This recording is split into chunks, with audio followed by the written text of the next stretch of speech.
ในการขัน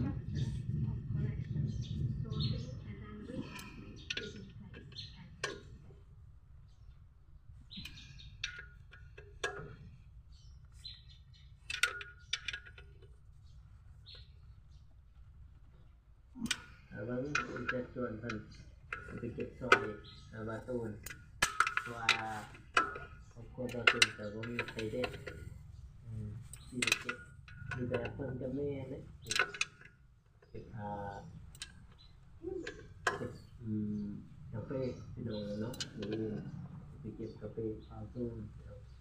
ลงทางน้องอากาศน้องอภรที่จะไปว่าโอ้โหน้องชวนไปกาแฟตาเป็นบุคคาเดี๋ยวมันเมื่อยจ้ะเก็บกาแฟแล้วมันเมื่อยพรเดี๋ยวหนูไป